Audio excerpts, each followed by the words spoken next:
തമിഴിലോട്ട് തിരിച്ചു പോക്കാണോ? ടഫാണ് ഇൻഡസ്ട്രിയിൽ നിൽക്കാന്നൊക്കെ പറയാം. അപ്പൊ 20 വർഷം കണ്ടിന്യൂസ് ആയിട്ട് അങ്ങനെ നിൽക്കുന്നത് അത് എങ്ങനെയാണ്?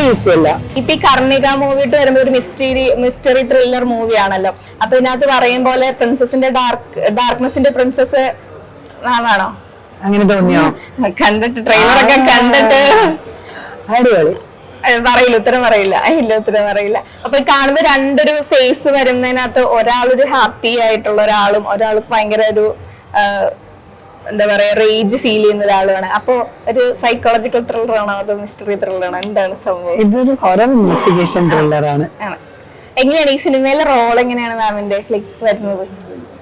പറയില്ല, ഞാൻ എന്തെങ്കിലും പറയില്ലെന്ന് പറയില്ല, എന്തെങ്കിലും ഒക്കെ പറ. ഞാൻ ഇങ്ങനെ ഒരു സിനിമയിൽ എന്റെ കഥാപാത്രത്തിനെ പറ്റിയിട്ട് പറയുമ്പോഴത്തേക്ക് അതിന്റെ ഒരു സസ്പെൻസ് അവിടെ പോകുന്നത് കൊണ്ട് തന്നെ ആ ക്യാരക്ടറിനെ പറ്റിയിട്ട് ആദ്യമായിട്ടാണല്ലോ ഒരു ഹൊറർ സിനിമ, ഹൊറർ ജോണർ ഞാൻ ആദ്യമായിട്ടാണ്. അപ്പൊ എന്നെ ആ സിനിമയിലേക്ക് എനിക്ക് ചെയ്യാമെന്ന് എനിക്ക് തോന്നിയ പ്രധാനപ്പെട്ട ഘടകം അതാണ് ഹൊറർ എന്ന് പറയുന്ന ഒരു ജോണർ. അതെ. അപ്പൊ ഇത്രയും കാലം ചെയ്യാതിരുന്ന അല്ലെങ്കിൽ ഇതിനു മുമ്പൊന്നും ഒരു ഹൊറർ സിനിമകൾ ചെയ്തിട്ടുണ്ട്? എനിക്ക് അത്തരത്തിലുള്ള കുറച്ച് സിനിമകൾ വന്നെങ്കിൽ എനിക്ക് അങ്ങനെയൊക്കെ ചെയ്യാമെന്ന് തോന്നിയ ഒരു സിനിമകളൊന്നും എനിക്ക് ഈ ഒരു ജോണറിൽ വന്നിരുന്നില്ല. കർണിക മൂവിയായിട്ട് കൂടുതൽ അട്രാക്ട് ചെയ്തൊരു ഫാക്ട് എന്തായിരുന്നു ഈ ഒരു തീം? അല്ല, എനിക്ക് ഇത് ഏരിസ് പ്രൊഡക്ഷൻ സോഹൻ റോയി അദ്ദേഹം പ്രൊഡ്യൂസ് ചെയ്യുന്ന ഒരു സിനിമയാണ്. അപ്പൊ എനിക്ക് അവരുടെ ജലം ചെയ്തിട്ടുണ്ട്, അവരുമായിട്ട് നല്ല ബന്ധമാണ്. അപ്പൊ അവർ ഇങ്ങനത്തെ ഒരു പ്രോജക്റ്റ്, ഈ ഒരു സബ്ജക്ട് എൻ്റെ അടുത്ത് പറഞ്ഞു, ഓക്കെ ഈ ഒരു പ്രോജക്റ്റ് പ്രിയങ്കയും അത് ഈ പ്രോജക്റ്റ് ചെയ്താൽ നല്ലതായിരിക്കും. ഞാൻ കഥ കേട്ടു, എനിക്ക് സബ്ജക്ട് കുഴപ്പമില്ല, എനിക്ക് ഇഷ്ടപ്പെട്ടു, ഓക്കെ ഈ പ്രോജക്റ്റിന്റെ ഭാഗമാണെന്ന് വെച്ചാൽ അങ്ങനെ വന്നൊരു സിനിമയാണിത്. വേറെ ഒരുപാട് പ്രൊജക്ടുകൾ ഇപ്പം ഓൺ ആവാനുണ്ടോ? എന്റെ അടുത്ത 2 പ്രോജക്റ്റിന് വേണ്ടിയിട്ടുള്ള പ്രിപ്പറേഷനിലാണ് ഞാൻ. ഐ മീൻ അതിന്റെ ഒരു ട്രാൻസ്ഫോർമേഷൻ ഉണ്ട്, ഫിസിക്കൽ ട്രാൻസ്ഫോർമേഷൻ വേണം, അതിനുള്ള പ്രിപ്പറേഷൻ ആണ്. എനിക്കിപ്പോ ഈ മാസം അവസാനത്തോടു കൂടി ഒരു പ്രോജക്റ്റ് സ്റ്റാർട്ട് ചെയ്യും. അടുത്ത പറയുമ്പോഴെല്ലാം തന്നെ തമിഴാണ്. അപ്പൊ അതിന് വേണ്ടിയിട്ടുള്ള അതാണ് ഇങ്ങനെ തിരിച്ചു പോക്കാണോ? തമിഴ് ഞാൻ ചെയ്തുകൊണ്ടിരിക്കുകയാണ്, ഇടയ്ക്കിടയ്ക്ക് സിനിമകൾ ചെയ്യുന്നുണ്ട്, എനിക്ക് റിലീസ് ആവാനുണ്ട് പടങ്ങള്. തിരിച്ചുപോക്കുന്നില്ല.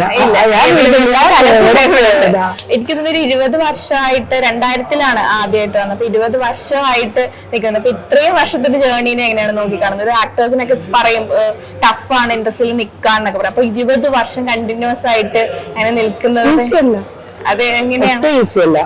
അത് ഒട്ടും ഈസി അല്ല. അത് എല്ലാ മേഖലയും പോലെ അതിനേക്കാളും കുറച്ചുകൂടി കോമ്പറ്റീഷൻ, ഭയങ്കര കോമ്പറ്റീഷൻ എന്നുള്ളതല്ല, നമ്മളെപ്പോഴും കോമ്പീറ്റ് ചെയ്യണത് നമ്മളോട് തന്നെയാണ്. പക്ഷെ നമ്മൾ ആഗ്രഹിക്കുന്ന തരത്തിലുള്ള സിനിമകൾ കിട്ടണം, നമ്മൾ അതിലേക്ക് നമ്മളെ തയ്യാറെടുപ്പിക്കണം.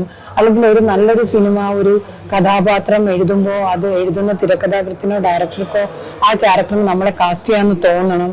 അപ്പൊ നമ്മളുടെ ഒരു വിസിബിലിറ്റി അവിടെ ഉണ്ടാവണം, അവരുടെ ഓർമ്മയിൽ നമ്മൾ ഉണ്ടാവണം. ഇങ്ങനെ പല കാര്യങ്ങളുണ്ട്.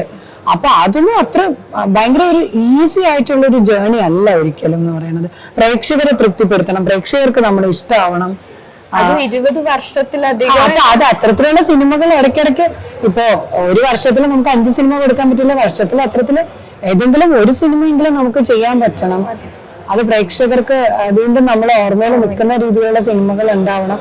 അതൊക്കെ പലപ്പോഴും ഈ പറഞ്ഞ പോലെ ഞാൻ കുറെ നാള് ഞാൻ ആഗ്രഹിക്കുന്ന തരത്തിലുള്ള സിനിമ അല്ലെങ്കിൽ അപ്പൊ എനിക്ക് ആ സമയത്ത് എനിക്ക് ഏതെങ്കിലും കറക്റ്റ് ഒരു നല്ല സിനിമ എനിക്ക് വരാറുണ്ട്. എപ്പോഴും ഇതേപോലെ ഈ കാലഘട്ടത്തിൽ ഇതുവരെയും അങ്ങനെയാണ്, അങ്ങനത്തെ സിനിമകൾ എനിക്ക് വരാറുണ്ട്. പിന്നെ അത് പെർഫോമൻസ് ഓറിയന്റഡ് റോൾസ്, ചില തരത്തിലുള്ള റോൾസ് വരുമ്പോഴത്തേക്ക് എപ്പോഴും സംവിധായകർ പ്രിന്റ് ചെയ്താൽ നന്നായിരിക്കും എന്ന് പറഞ്ഞിട്ട് തന്നെ എപ്പോഴും വിളിക്കാറുണ്ട്. അപ്പൊ അതൊക്കെ തന്നെയാണ് നമ്മള്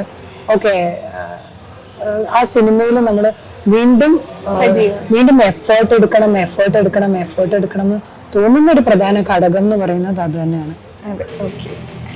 പിന്നെ ഒരു ചോദ്യം ചോദിച്ചിരിക്കണത് നമ്മുടെ തന്നെ ഓഫീസിലെ ഒരാളാണ്, ചേച്ചിയുടെ ഔട്ട്ഫിറ്റിന്റെ കോസ്റ്റ് എങ്ങനെയാ വരുന്നതെന്ന്. വളരെ